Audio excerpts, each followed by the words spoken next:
Hey guys, how's it going? So it's Friday, July 23rd, 2021, and I'm speaking to you virtually. So this is fiction over the corporate interweb, and I thought I would share a few things with you. I just returned from a week-long primitive camping trip, so I feel really good. My mind is clear, and I figured I'd make a quick video before I have to jump back into the world of work. So I would like to define a few things for you and give you my take on it. Number one, reason. Number two, these so-called rights that everyone is always clamoring about on the interweb, on YouTube, and other platforms. And then I would like to share with you something I did last year, my alchemical Eclipse Spagyric, as I call it. And then maybe the ISS and a few more clues from the mainstream about my theory of the sky clock spinning the other way after a reset. And then, last but not least, I might mention the outer planets because I doubt I'll ever get down to making a video about it, but I have some opinions and theories about those pesky little outer planets. So, to start, I'd like to discuss reason quickly. Now, what supposedly separates us from animals is reason. That's what I was always taught, that man is the only being on this planet that has the ability to use reason. And with everything going on in this backwards world, this whole woke movement, it's pretty cringy. It's kind of funny, but cringy at the same time. But what they're doing is they're taking judgment out of everything. Don't judge me, don't judge this, don't judge that. But what they're truly doing is taking reason out of man. They are extracting reason out of man. And this is all alchemical. This is the owners, the elite, the controllers. They know what's up. They can use alchemy. They've been doing this for thousands of years. So yeah, they're very good at what they do, and you have to respect it and look at it in awe. But look at the word reason, okay? This is the power of the mind to think, understand, and form judgments by a process of logic. So I'm always saying logic and reason. I'm always hammering that because that is what makes us human. If you can't judge things, if you can't judge people, if you can't judge situations, you're not human. I mean, you have to be able to form judgments. We need to make judgments. We have to avoid danger and mitigate risk. And it's associated with language itself and consciousness and imagination and fantasy. Everything that makes us human requires judgment. We learn quickly as humans. We form many judgments, and we use reason to be able to think and understand and maneuver in this world. So they are removing reason from mankind. This is a Spagyric process. You can see it all around you.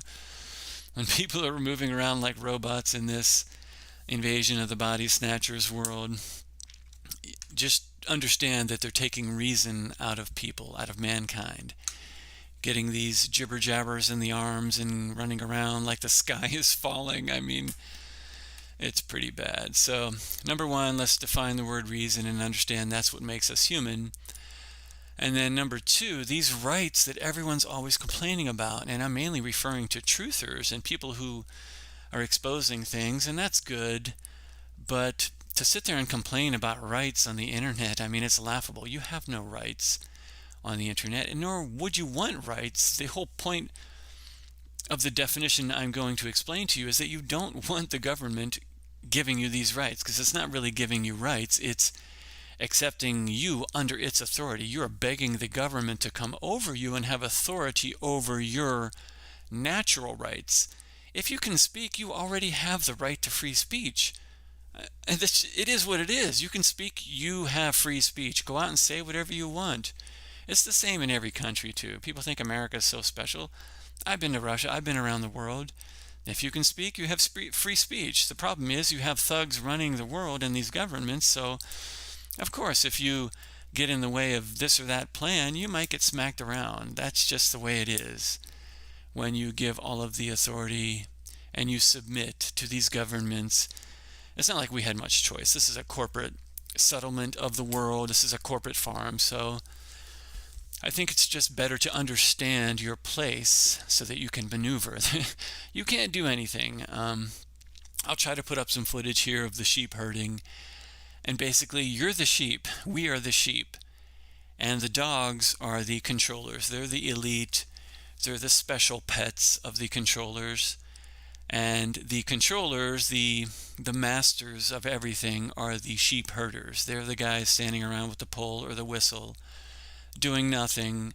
You will never see these guys. You will never see the true controllers, the true entities that are in control. And if you do see them, you wouldn't even recognize them or know who they are. So we're the sheep. The dogs are the governments, the authorities above you. And the true sheep herders are the entities above them, the true controllers. The best you can do is understand your position and, well, let's just move on. So right, let's define a right. And now if we turn to Black's Law Dictionary, this is the Bible for attorneys.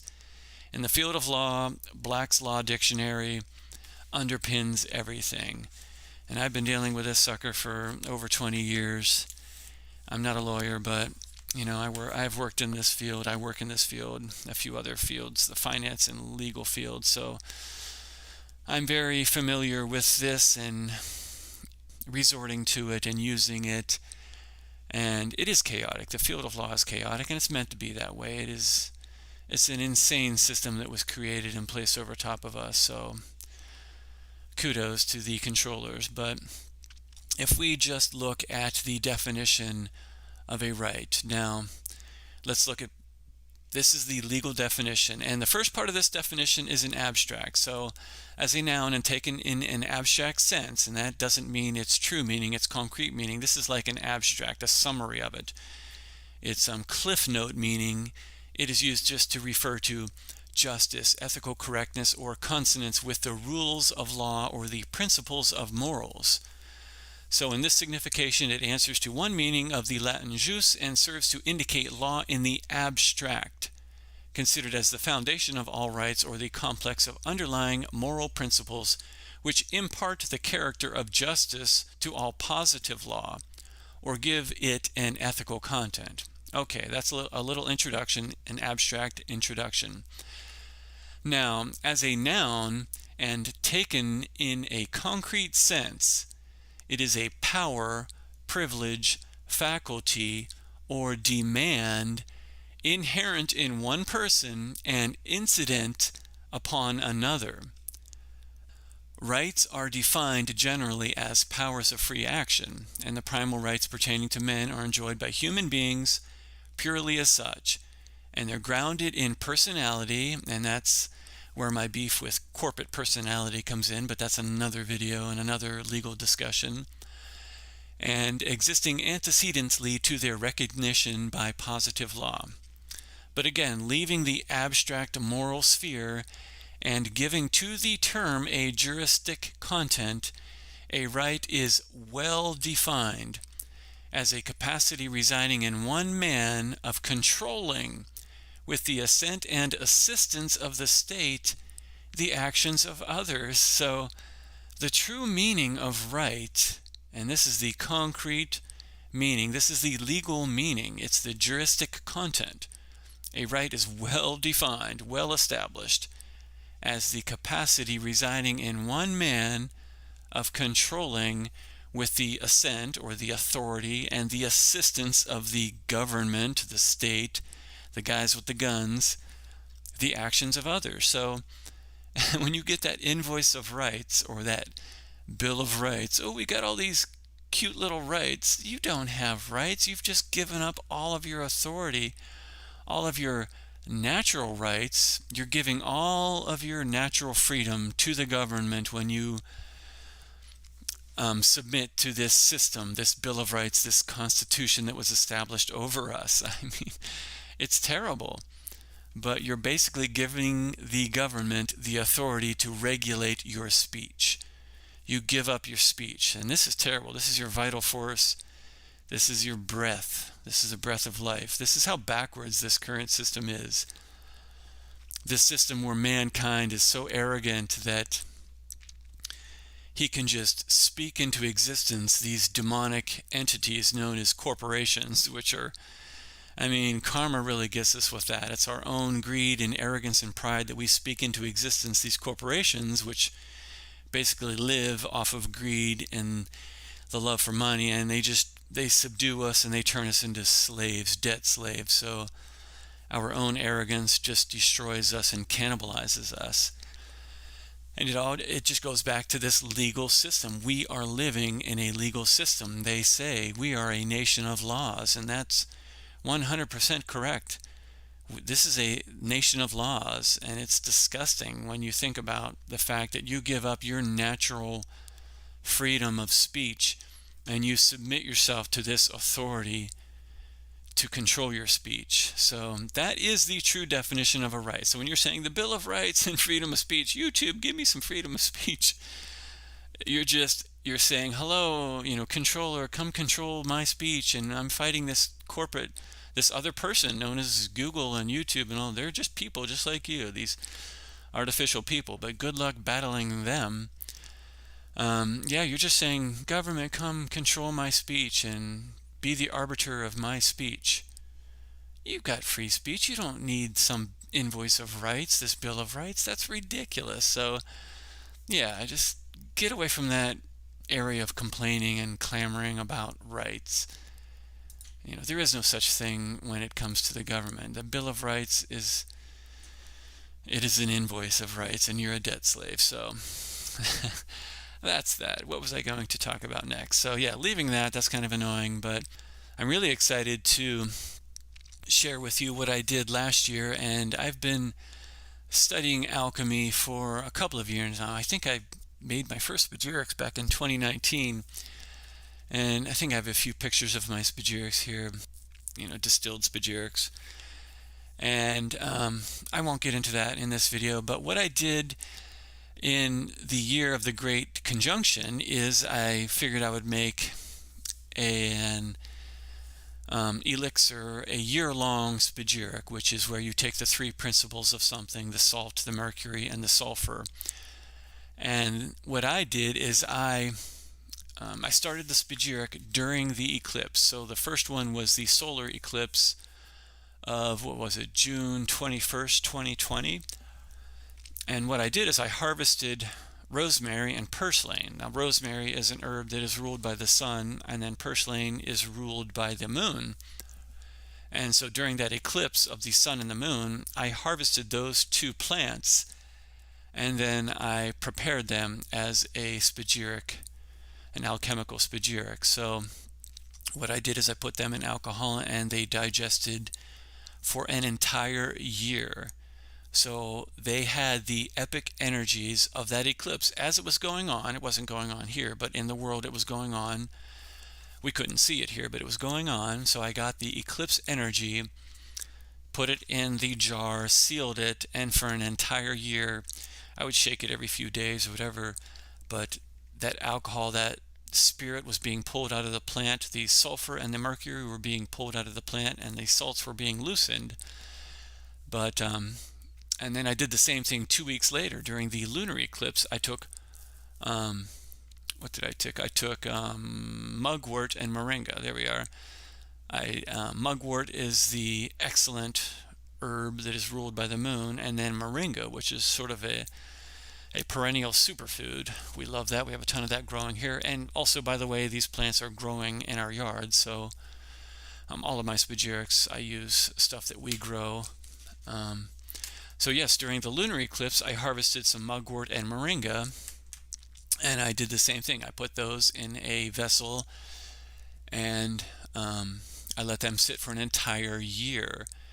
And then this year, during the solar eclipse, I forget what the date was, maybe I'll put it up on the screen, but it was an entire year later. I had that thing sitting in there and shaking it and talking to it and giving it good energy and whatnot. And then during the eclipse this year, during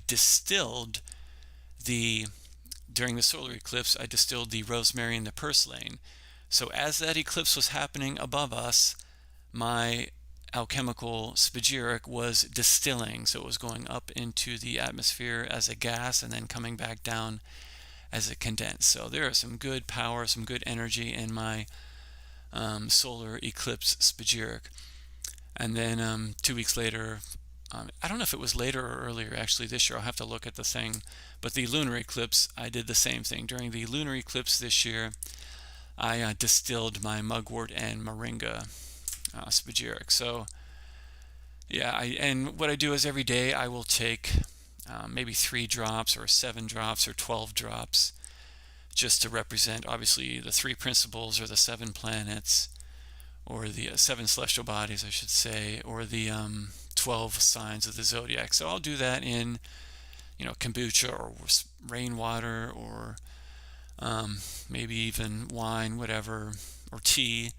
So it's just sort of a spiritual thing. I love doing it, and it's just amazing. So these are my little Spagyrics. It's sort of like the first thing I did that was that long term. I mean, I can't believe the year went so fast. So that was pretty cool that I made these 2 Spagyrics, and these 2 smaller bottles. So they're the same. It's just I didn't have a larger bottle at that time. So yeah, those are my Eclipse Spagyrics, and I've been heavily into alchemy for probably going on 3 years now. And yeah, I love it. If you're interested in it, I suggest studying it, finding a teacher, and whatnot. And yeah, to me, it's just such a cool thing. I view this, especially the herbal alchemy, it's the height of man's ability to heal. This is human medicine. This is not corporate crap in this corporate world we're in, and even the health industry where they'll sell you tinctures or this or that. They're not alchemical preparations. They're not the 3 principles. They all are omitting the salt, and I'd love to go into that in more detail, but I'll save that for another video. But so what was I going to talk about next? The eclipse. Oh yes, the ISS. So the ISS, if you go back and watch my videos, I talk about how I think the ISS is probably something natural. It just looks so much like a celestial body up there. I've seen it on so many occasions. I've filmed it on so many occasions, and just the way it lights. Its light is so distinct to like a planet or a shooting star or a comet or something up there. And I mean, obviously it's fake.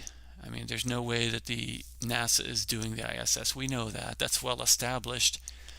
But also I think that NASA doesn't care, because if you think that they're faking it, they also like that, because they like to think that it's something they can do, whether it's NASA doing it as they portray it, or if you think they can fake it, it's still something they can do. I don't think it's something they can do. I think it's just like everything else that happens in the sky and in the world. It's something they like to take credit for, but they can't actually do it. So first of all, I just wanted to remind everybody of the movie Superman. And when Christopher Reeve gets all mad and spins around the planet, and he reverses the direction of the planet. So in my opinion, that's what's happening with the ISS. That's a precursor to a reset where the sky clock will spin the other way, because the ISS, along with every other satellite or whatever we send up into space, Elon Musk's car or whatever they blast up there, they all go the same direction. They all go from west to east. So the sky clock spins from east to west. You see the sun come up in the east and it sets in the west. So everything in the sky spins from east to west. The entire sky clock spins anti-clockwise. If you're looking at the North Pole, it's spinning anti-clockwise. But anything we supposedly send up there, that goes the opposite direction of everything in the sky. The ISS goes from west to east in its crazy little orbit. So, my opinion was that could be a precursor to a reset where the sky clock is going to again turn in that direction. And it's very interesting when I saw Superman spinning against the spin of the Earth, he causes it to spin the other way. So, wow, I was thinking that's pretty interesting.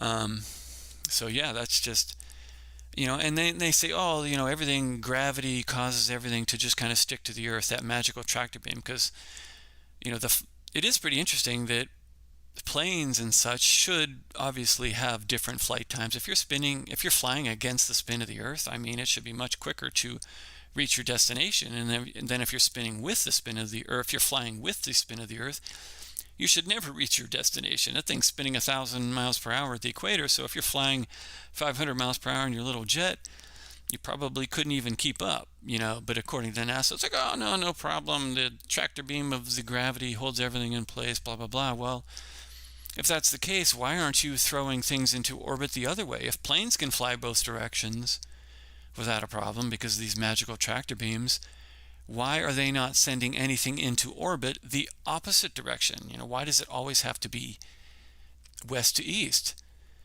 Oh, it's easier that way for the orbit or whatever. I guess you're right. I mean, the moon's stuck in the orbit up there somehow on the tractor beam. It goes around the Earth that way. So it doesn't make sense. And the fact that they can't do it should be another red flag, that they don't send anything into orbit that way, or they can't send anything into orbit the other way. And then one other tidbit about the reversal is that if you're into astrology and you look at a birth chart or whatever, and astrology has been around forever. It is a very ancient science. It's an ancient practice of medicine. So when I look at that birth chart, it's amazing, but the only problem is that when you hold the birth chart up to the North Star, like Polaris, and you hold it that way and you look at it, it's the wrong way. So they have to say, oh, on the birth chart, you just have to kind of, it's not like north, south, east, west. You have to flip it. So west is actually east, and then east is west. But the problem is, if the sky clock actually spun the other way in the clockwise direction, if you were looking at the North Pole, then guess what? The astrology charts would be perfect. You would be able to hold your astrology chart up to the North Star, and the sky clock would spin exactly like that astrology chart, like it has always been written for ages, for millennia. As far back as we can see, those birth charts are, they use the same format. It's just now we have to apologize for it. We're like, oh, well, just switch east and west. I guess, but I mean, if I was making a birth chart back then and I looked up and I saw the sky spinning that way, I would just make it nice and easy so it spins with the birth chart. But it doesn't. The only way it kind of works is if you hold it and you face south, you turn your back to the north, but even then it doesn't quite work well. And so, I don't know, it's just, the whole system of astrology is so amazing and so perfect. I love it, but to me it's also another clue to the theory or the possibility that the sky could have actually spun in the opposite direction, and it might return to that way of spinning. And if you watch my video on that, that would also answer a lot of questions as to why there are no giants right now, because things cannot grow as high because of gravity is a more intense, so-called gravity. We're talking the electromagnetic field, whatever it is.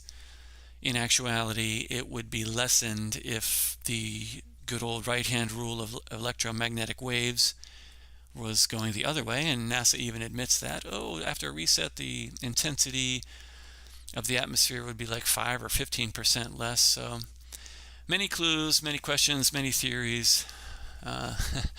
Many good things. It's Friday, and this is a completely random video, so bear with me. So that was the ISS, and then I guess my last item was Pluto. What can I say about this? Oh yeah, the little cartoon here, and this is a stretch, but it is quite funny that if you look at this cartoon, it's Mickey Mouse. This cartoon was the first cartoon that Pluto appeared in, and it's actually, they're in jail, number one, the old slaves, the old debt slaves, and they're pounding on 7 rocks. There are 7 rocks there in this cartoon. And those would be, to me, representing these 7 celestial bodies, the classical planets, in classical astrology. And what happened, in my opinion, is that as they were moving away and reversing the world here, and everything's upside down and backwards, and they were getting rid of all true medicine, true alchemy, they started persecuting the alchemists. And what actually worked, the system of medicine that actually works, which is alchemical herbalism, astrological herbalism, it actually works. And they were getting rid of that. One of the ways they did that was through these so-called outer planets. And they started creating this religion of science, this cult of science, as I call it. And if you really get into this, and I was going to make a separate video about it, I don't have the time to pull it all together right now, but if you research it on your own, and these planets, these Uranus, and yes, I pronounce it Uranus, it is Uranus 100%. And then there's Neptune and there's Pluto. Just look at the stories behind them, and then look at some of the details. It's out there, man. It's out there like Pluto, as they say in the movies. But yeah, it just so happens that that was the first cartoon that Pluto appeared in. Is the same year they discovered the planet Pluto. There's just something up with these three outer planets and this outer planet trinity, so to speak. And the fact that they're named after radiation and radioactive elements and all the hoaxes involved with uranium and of course plutonium and neptunium. So yeah, there's something not quite right with these. And also the fact that Uranus spins in a completely, it's like 90 degrees, it's upside down. It's a very strange orientation of that planet and spin. And I mean, Pluto hasn't even made a complete orbit since it was supposedly discovered. So, and that's also, I think they use these outer planets to destroy astrology, and I'm going to take a lot of flack for this for any astrologers out there, but we use sidereal astrology. When you go outside, whatever you see, that's what's going on. We don't use these weird tropical astrology. And these outer planets, I mean, these haven't even been around for that long, and they've assigned energetics, and they're not used for health in the astrological health industry, if there is one. Even there's so few people doing it, but they're definitely not taken into consideration for the health aspects of astrology. But they're still there, and they're still used in astrology, and they still, in my opinion, give it a really pop culture application. It's very pop culture. I mean, who agreed on these designations and descriptions of these outer planets in astrology? I don't like it. I think the classical 7 planets and energetics were clearly established by the ancients and shared throughout the world in all of the cultures. And in fact, I've always maintained that if you look up, you can actually deduce the energetics for almost all 7 of the celestial bodies. You can look at the sun and see what it does. It feels hot and dry. You can see what that does, and that is the life giver to the entire planet. The sun gives life. It is the top dog out there. That's the king. You can see the moon and what it does, and it has the phases and the cycles. It's the feminine. It matches the feminine cycle. So you can confirm those energetics, and it's cold and wet. And then you can look at Mars, and it's got a fiery red tint to it. It looks like a fiery red planet. And you can look at Mercury and how fast it is, and it's close to the sun. And Venus and how bright she is and beautiful that star is. I mean, or that planet. I mean, it's just amazing. And then you look at Jupiter, and it's got all of its moons. It's a very expansive planet. It's very bright as well in the sky. And then you look at Saturn with its ring, and it's very constricting. That would be the dry, constricting, the very cold and dry planet. That's the bones. So Saturn, that is supposed to be the planet that separates the seen from the unseen world. That is the veil right there. So again, you can almost look up and see and determine these things yourself. You don't need these science cult people to do it for you. So yeah, I don't trust the outer planets. So again, this is just my personal opinion. The fact that they were taken so quickly into astrology and assigned meanings, I think that's just one more reason astrology got such a bad name and became such a pop culture thing. I don't like them. I don't trust them. I mean, if they're really up there, trust me, I'd be the first one to, bow to the authority and whatever the energetics and beings are. But I don't like the way they were thrust upon the zodiac and astrology. And hey, if people like them and they use them and they benefit them, more power to them, and that's fine. I personally don't use the outer planets when I'm doing anything medical related. So yeah, I'll just leave it at that. The outer planets have a lot of strange things about them. You read the stories about how they were discovered. I mean, what is it? Pluto was discovered by some was it some random intern, and it's very strange. So yeah, if you're interested in that, look them up and question them. Uranus has many problems. And again, these ancients, they had the entire sky mapped up. Every single star was named, and they had it mapped, and they were building temples that could shine light on certain sections every however many years when some crazy eclipse would happen. I mean, these guys were experts. They had the zodiac, they had astrology all mapped out and created and worldwide. I mean, it's so far advanced compared to what we could do now. And yet we're supposed to believe that, you can see Uranus, and they didn't consider that a planet. They didn't consider that worthy enough to put into their, classical system of seven, the 3, 7, 12, all these very interesting patterns of numbers and energetics that are up there. So, and then you get into the phony baloney Pluto with its face on the planet, and just happens to be discovered the same year that they named Pluto in Disney. I mean, come on. It's funny in my opinion, but anyways, I think I've been blabbing for long enough. So yeah, this is a Friday random video, and I really just kind of wanted to introduce those things, share my thoughts with you. It's a little bit of an outlet for me. It allows me to go back to doing things in the real world, and I get these things off my chest. And I don't know if I'll ever have time to make an outer planet video and get into the nitty-gritty of it. Oh yeah, and I did have this little thing on Pluto. These are the what are these? The plates they used to discover Pluto. Have you ever looked at those? It's like they have this little arrow pointing to look at this little speck, and then in the next one, look at the little specks moved over here. Are you kidding me? Those two plates. Look, I'll put some red circles where those two plates aren't even comparable. Number one, there's a bunch of stars that are in the one plate that aren't in the other plate. They're completely different sort of resolutions or visibility. The visibility was different. I mean, the planets don't, half these stars don't even appear on the January 29th one versus the January 23rd one. And also, it seems like that sucker has moved quite a distance if its orbit's, what is it, 280 years or something crazy like that.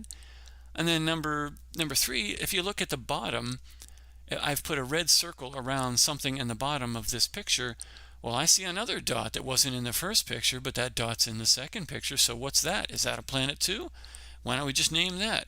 How about, idiocracy or something, the idiotic planet? I don't know. Somebody can come up with a good name and leave that in the comments section. What do you want to name that little planet that we see on January 29th? It's not in the first picture, but it's in that January 29th picture, so that must have come from somewhere.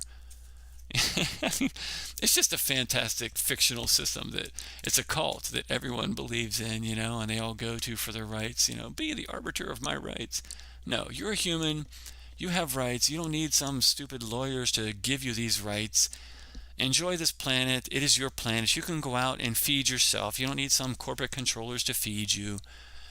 Take back your life. Take back your existence. That whole I am. You are. You don't need the stinking YouTube, internet, or any other politicians or social media or TV or movies. I mean, just go out and be a being. Live in this world. It's yours. You don't need anybody to give you any kind of right to free speech or travel or whatever.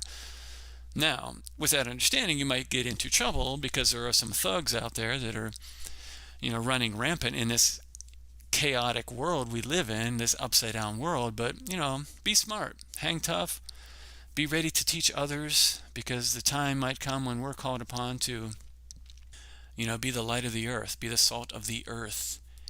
Be the salt of the earth, and be careful, because this is a spagyric that's going on. This is an alchemical process that is going on, and what you do, I didn't mention it, but what you do when you make a spagyric is you have to get the salts, and the salts are the last thing, and you burn the body of that plant. After you extract its soul and its spirit, you burn the material down. All the carbon, you burn for days, and you mash and you crush until finally you're left with the salt. That is the indestructible element of that plant. That is the body of the plant. That is the one of three principles of everything, the salt. So you want to be the salt of this worldwide alchemical preparation that's going on. So that means you don't want to get burned out. They're burning out all the carbon. They're burning out everything. it's chaotic out there. So you don't want to be on either pillar. You don't want to be on the sun, the moon pillar, the severity, the mercy pillar. You want to be on that middle pillar. So just sit back and enjoy the show and keep your sanity and don't get too triggered, and be careful what you wish for if you're out there clamoring for rights or this or that. So anyways, that's my triggered long tirade for a Friday. So I hope it was enjoyable or entertaining. Peace out. Happy Friday. Adios.